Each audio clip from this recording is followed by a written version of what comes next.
ओम नमः शिवाय। शिव जी सदा सहाय। ओम नमः शिवाय। गुरु जी सदा सहाय। जय गुरु जी। शुक्राना गुरु जी, शुक्राना। अनंतम अनंतम अनंतम शुक्राना गुरु जी। हर हर महादेव, हर हर महादेव। आज मैं रुद्र संहिता का पार्वती खंड 29वां अध्याय प्रारंभ करने जा रही हूँ। जय गुरुदेव जी। जय। शिव और पार्वती की बातचीत। शिव का पार्वती के अनुरोध को स्वीकार करना। ब्रह्मा जी कहते हैं, नारद परमात्मा हर की ये बात सुनकर और उनके आनंददायी स्वरूप का दर्शन पाकर पार्वती को बड़ा हर्ष हुआ। उनका मुख प्रसन्नता से खिल उठा। वह बहुत सुख का अनुभव करने लगी। फिर उन महासाध्वी शिवा ने अपने पास ही खड़े हुए भगवान शिव से कहा। पार्वती बोली, देवेश्वर आप मेरे स्वामी हैं। प्रभु, पूर्व काल में आपने जिसके लिए हर्षपूर्वक दक्ष के यज्ञ का विनाश किया था, उसे क्यों भुला दिया था? वह ही आप हैं और वही मैं हूँ।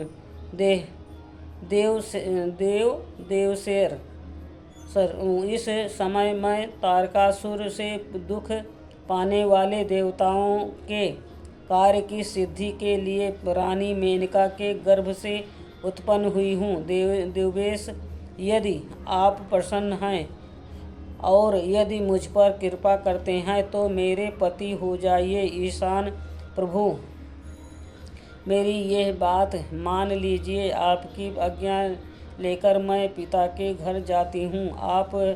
अब आप अपने विवाह रूप परम उत्तम विशुद्ध यश को सर्वत्र विख्यात कीजिए। नाथ प्रभु, आप तो लीला करने में कुशल हैं, अतः मेरे पिता हिमवान के पास चलिए और याचक बनकर उनसे मेरी याचना कीजिए। लोक में मेरे पिता के यश को फैलाते हुए आपको ऐसा ही करना चाहिए। इस तरह आप मेरे संपूर्ण गृहस्थ आश्रम को सफल बनाइए। जब आप प्रसन्नतापूर्वक ऋषियों से मेरे पिता को सब बातों की जानकारी कराएंगे, तब मेरे पिता अपने भाई बंधुओं के साथ आपकी आज्ञा का पालन करेंगे, इसमें संदेह नहीं है। जब मैं पहले प्रजापति दक्ष की कन्या थी और मेरे पिता ने आपके हाथों में मेरा हाथ दिया, उस समय आपने सहस्त्रोत विधि से विवाह का कार्य पूरा नहीं किया।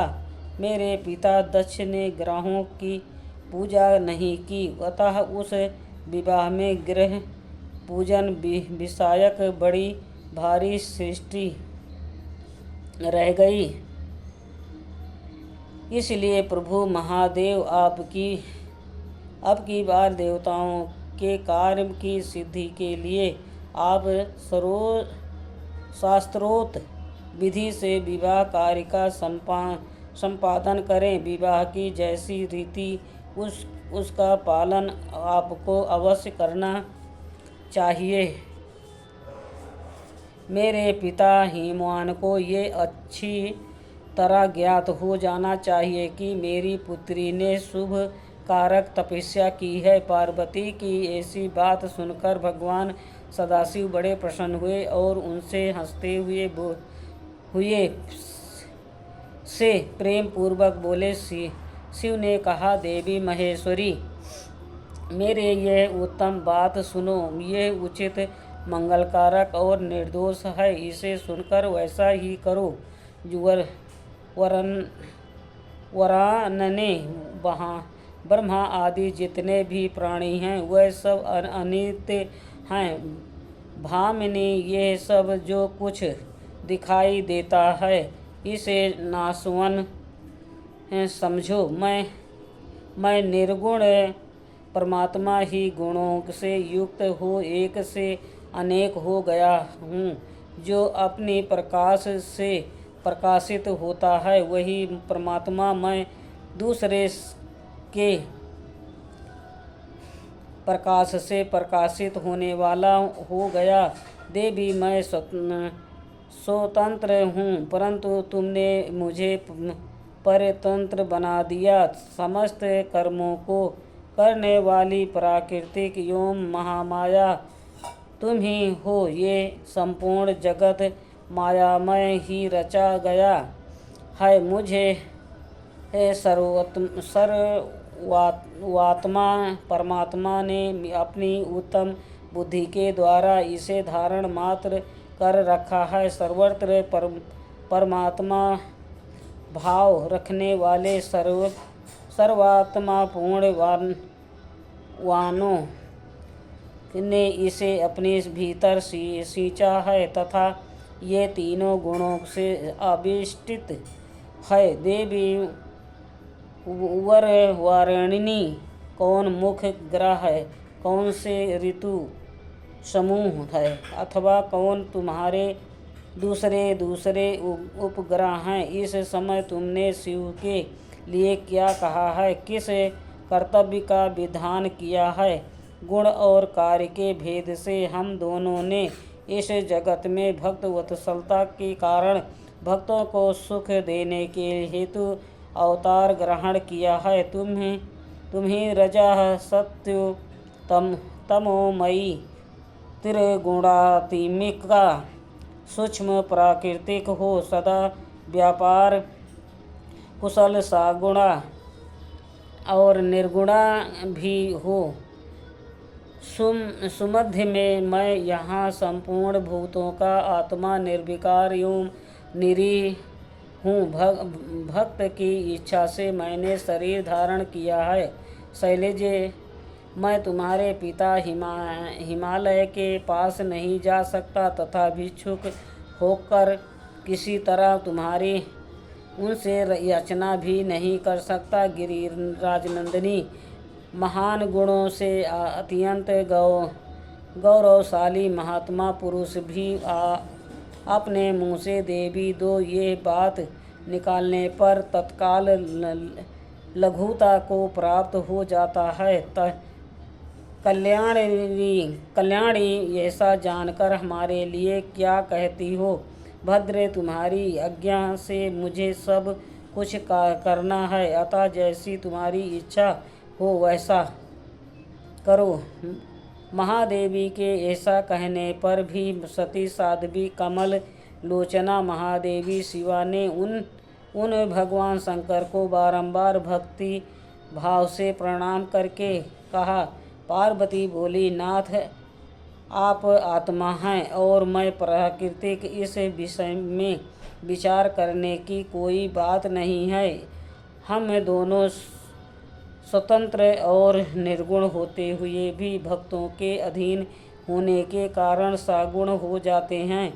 शंभो प्रभु, आपको परितनपूर्वक मेरी प्रार्थना के अनुसार कार्य करना चाहिए। शंकर, आप मेरे लिए याचना करें और हिमवान को दाता बनने का सौभाग्य प्रदान करें। महेश्वर, मैं सदा आपकी भक्ता हूँ, अतः मुझ पर कृपा कीजिए। नाथ, सदा जन्म जन्म में मैं ही आपकी पत्नी होती रहूँ। आप ब्रह्मा परमात्मा हैं, निर्गुण हैं, प्राकृतिक से परे हैं, निर्विकार निरीह एवं स्वतंत्र परमेश्वर हैं। तथापि भक्तों के उद्धार में संलग्न होकर यहाँ सगुण भी हो जाते हैं, स्वात्मराम होकर भी लीला बिहारी बन जाते हैं, क्योंकि आप नाना प्रकार की लीलाएं करने में कुशल हैं। महादेव महेश्वर, मैं सब प्रकार से आपको जानती हूँ, सर्वज्ञ आप। अब बहुत कहने से क्या लाभ, मुझ पर दया कीजिए। नाथ, महान अद्भुत लीला करके लोक में अपने सुयश का विस्तार कीजिए, जिसे गा कर लोग अनायास ही भव भावसागर से पार हो जाएं। ब्रह्मा जी कहते हैं, नारद, ऐसा कहकर गिरजा ने महेश्वर को बारंबार प्रणाम किया और मस्तक झुकाकर हाथ जोड़कर वह चुप हो गई। उनके ऐसा कहने पर परमात्मा महेश्वर ने लोक लीला का अनुसरण करने के लिए वैसा करना स्वीकार लिया। पार्वती ने जो कुछ कहा था उसी को प्रसन्नतापूर्वक करने के लिए उद्धत होकर वह हंसने लगे। तदंतर हंसने से भरे हुए शंभु समय काली के विरह से उनका चित्त उन्हीं की ओर खिंच गया था। कैलाश पर जाकर परमानंद में निमग्न हुए महेश्वर ने अपने नंदी आदि गणों के से वो सारा वृत्तांत कह सुनाया। वह भैरव आदि सभी गण भी वो सब समाचार सुनकर अत्यंत सुखी हो गए और महान उत्सव करने लगे। नारद उस समय वहाँ महान मंगल होने लगा। सबके दुख नष्ट हो गए तथा रुद्रदेव को भी पूर्ण आनंद प्राप्त हुआ। आज का 29वां अध्याय संपूर्ण हुआ। ओम नमः शिवाय। शिव जी सदा सहाय। ओम नमः शिवाय। गुरु जी सदा सहाय। जय गुरु जी। शुक्राना गुरु जी। अनंतम अनंतम अनंतम शुक्राना गुरु जी। हर हर महादेव। हर हर महादेव। जय भोलेनाथ बाबा। जो शिव पुराण पढ़ने में भूल चूक हुई हो माफ़ करना पड़ो। जय गुरु।